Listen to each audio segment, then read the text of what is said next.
박성민 목사의 매일 큐티 묵상입니다. 요한복음 14장 1절로 14절입니다. 너희는 마음에 근심하지 말라. 하나님을 믿으니 또 나를 믿으라.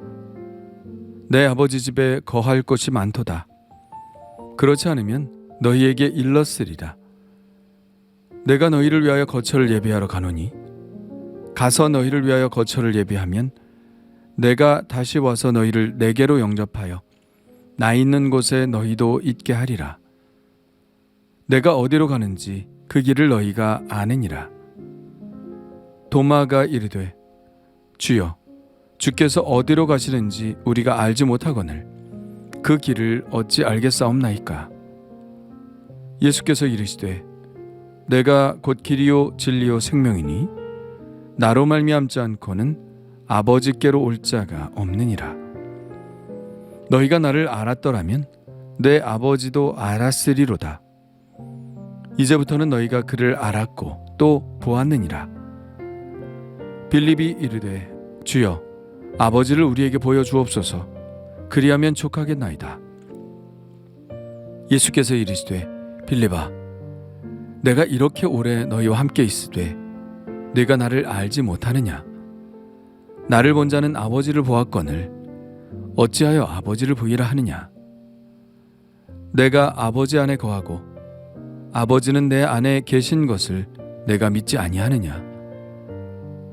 내가 너희에게 이르는 말은 스스로 하는 것이 아니라 아버지께서 내 안에 계셔서 그의 일을 하시는 것이라.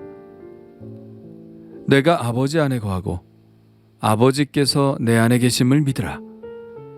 그렇지 못하겠거든 행하는 그 일로 말미암아 나를 믿으라. 내가 진실로 진실로 너희에게 이르노니 나를 믿는 자는 내가 하는 일을 그도 할 것이요 또한 그보다 더 큰 일도 하리니 이는 내가 아버지께로 감이라. 너희가 내 이름으로 무엇을 구하든지 내가 행하리니 이는 아버지로 하여금 아들로 말미암아 영광을 받으시게 하려 함이라. 내 이름으로 무엇이든지 내게 구하면 내가 행하리라. 아멘.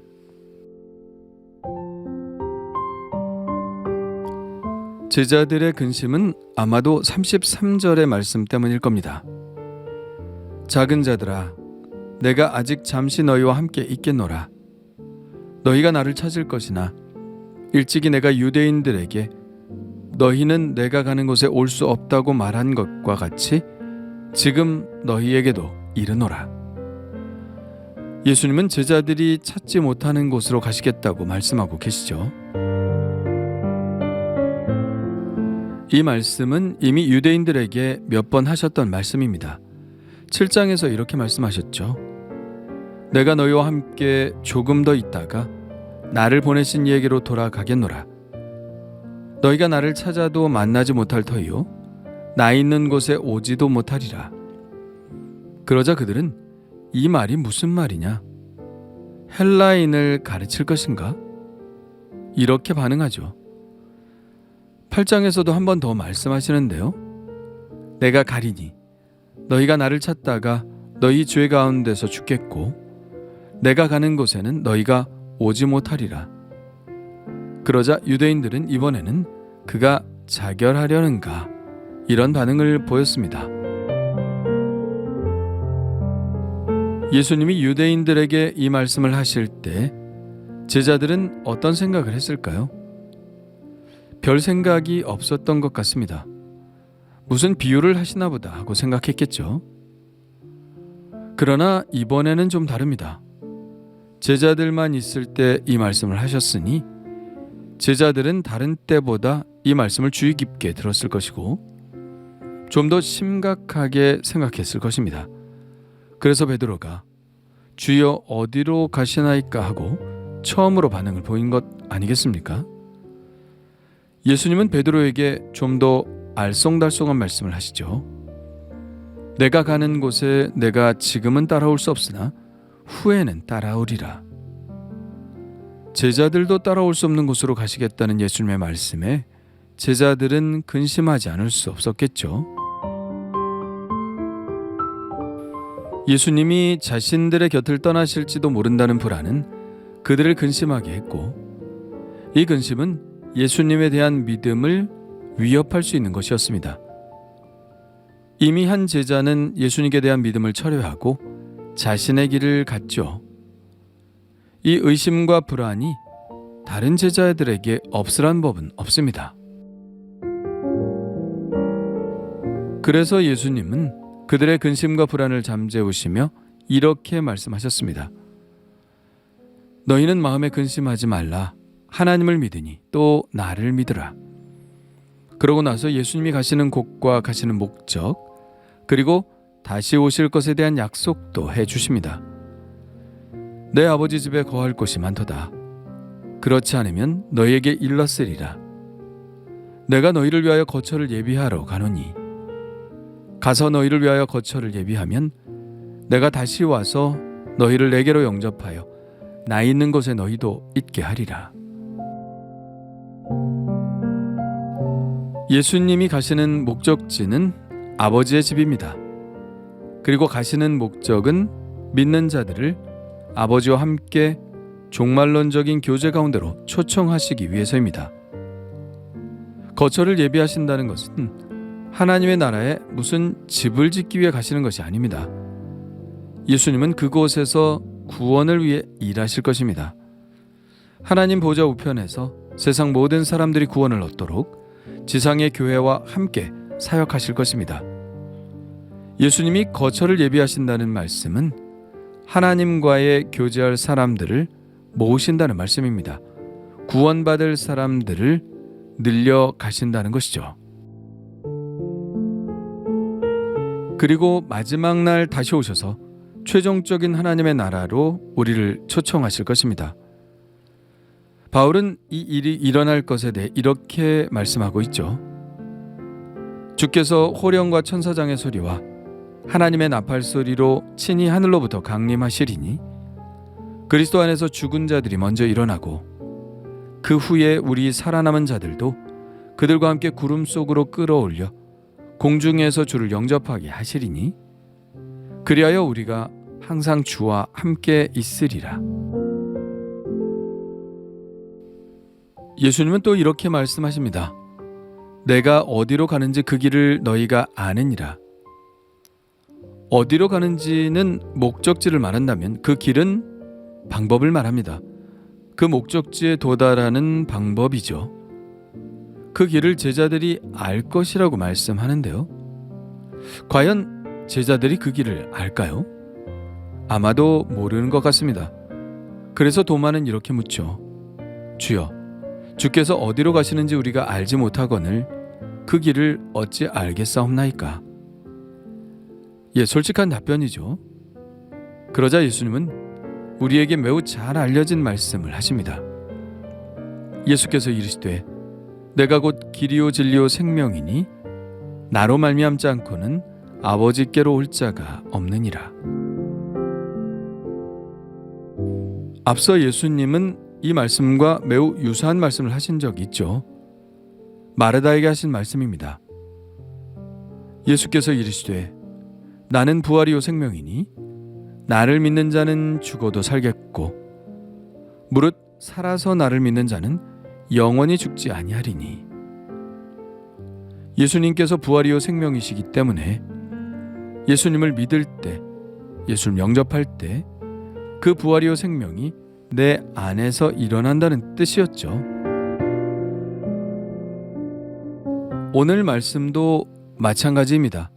예수님이 길이고 진리고 생명이시니 예수님을 영접하면 하나님께로 가는 길이 열린다는 말씀이죠. 이 문장은 부정문으로 되어 있죠. 나로 말미암지 않고는 아버지께로 올 자가 없느니라, 이렇게 말씀하십니다. 문장을 이렇게 쓰신 이유는 다른 가능성들을 완전히 차단시키려는 것입니다. 하나님과 우리를 화해시키시고 하나님과의 완전한 교제 안으로 들어가게 하실 수 있는 분은 유일하게 당신, 예수님 밖에는 없다고 강조하고 계신 것이죠. 왜일까요? 왜 예수님만이 유일할까요? 대답은 간단합니다. 예수님만이 하나님이시기 때문이죠. 다른 종교들은 기독교를 배타적이라고 말합니다. 그리고 배타적인 것을 나쁜 것인 양 이야기합니다. 배타적이라는 것은 오직 그것만이 유일한 방법이라는 뜻이죠. 그것 아니면 안 된다는 말입니다. 배타적인 것이 나쁜 것인가요? 전혀 그렇지 않죠. 어떤 자물쇠가 있는데 어떤 열쇠로도 그 자물쇠를 풀 수 있다면 그건 이미 자물쇠가 아니죠. 그 자물쇠에 대한 열쇠는 배타적이어야 합니다. 오직 하나만이어야 하죠. 어떤 사람에게 엄마는 한 사람이어야만 합니다. 그 사람의 엄마는 다른 사람일 수 없습니다. 우리는 유전자 검사를 통해서 그 배타성을 확인하죠. 하물며 구원은 어떤가요? 하나님은 구원의 길을 여러 가지로 만들어 놓지 않으셨습니다. 오직 한 길만을 만들어 놓으셨습니다. 그 길이 바로 예수 그리스도시죠. 예수님은 바로 배타적인 유일한 구원의 길이십니다. 그 어떤 종교의 창시자도 모두 인간이죠. 구원의 길이 될 수 없습니다. 인류 역사상 하나님으로 이 땅에 오신 분은 딱 한 분, 예수 그리스도밖에 없습니다. 그래서 예수 그리스도만이 유일하게 배타적인 길이 되시는 것입니다. 7절의 말씀이 바로 그 말씀입니다. 예수님이 당신이 유일한 길이신 이유를 설명하고 있죠. 그것은 예수님이 바로 하나님이시기 때문입니다. 너희가 나를 알았더라면 내 아버지도 알았으리로다. 이제부터는 너희가 그를 알았고 또 보았느니라. 예수님을 알고 보는 것이 바로 하나님 아버지를 알고 보는 것이라는 말씀입니다. 이것은 너무나 분명한 하나님 선언인 것이죠. 이 말씀을 듣더니 빌립이 질문합니다. 주여, 아버지를 우리에게 보여주옵소서. 그리하면 족하겠나이다. 빌립은 여전히 예수님의 말씀을 이해하지 못하고 있죠. 그래서 예수님은 한 걸음 더 나아가십니다. 빌립아, 내가 이렇게 오래 너희와 함께 있으되 내가 나를 알지 못하느냐? 나를 본 자는 아버지를 보았거늘 어찌하여 아버지를 보이라 하느냐? 글쎄요, 그래도 여전히 알아듣지 못한 것 같습니다. 그러나 괜찮습니다. 그들은 예수님의 십자가와 부활 사건 그리고 성령 강림을 통해서 곧 알게 될 테니까요. 예수님은 제자들이 예수님을 하나님으로 알아보든 그렇지 않든 앞으로 되어질 일에 대해 계속 말씀을 이어가십니다. 내가 진실로 진실로 너희에게 이르노니 나를 믿는 자는 내가 하는 일을 그도 할 것이요 또한 그보다 큰 일도 하리니 이는 내가 아버지께로 감이라. 너희가 내 이름으로 무엇을 구하든지 내가 행하리니 이는 아버지로 하여금 아들로 말미암아 영광을 받으시게 하려 함이라. 내 이름으로 무엇이든지 내게 구하면 내가 행하리라. 예수님이 떠나가셔도 제자들은 전혀 불안해할 필요가 없습니다. 예수님이 아버지께 감으로 제자들은 더 큰 능력을 부여받을 것이기 때문입니다. 그 능력을 이끌어내는 것이 바로 기도죠. 예수님은 지금 이렇게 말씀하고 계신 것입니다. 내가 떠나가도 괜찮다. 너희에게는 기도라는 무기가 있으니까. 예, 그렇습니다. 예수님께서 옆에 계실 때는 예수님께 도움을 요청하면 되었습니다. 그러나 이제는 어떻게 할까요? 이제는 예수님의 이름으로 기도하면 그 기도가 하나님께 올라가고 하나님 아버지께서는 예수님의 이름의 영광을 위하여 우리에게 응답해 주십니다. 내 이름으로 무엇이든지 내게 구하면. 그래서 우리는 기도의 끝에 늘 예수님의 이름으로 기도합니다 라고 붙이는 것이죠. 이것은 너무나 당연한 것입니다. 하나님이 우리를 구원하실 이유가 무엇이 있습니까? 아무것도 없습니다. 우리는 죄인에 불과하죠. 단지 하나님의 아들 예수께서 우리를 위해 죽으셨기 때문에 우리를 받아주신 것입니다. 예수님의 이름 때문이죠.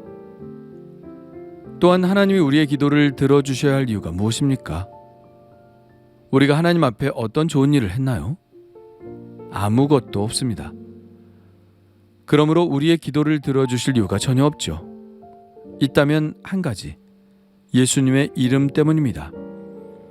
우리가 예수님의 이름에 힘입어 구원을 받았듯이 우리의 기도 응답도 오직 예수님의 이름을 힘입을 때 하나님께서 주시는 것이죠.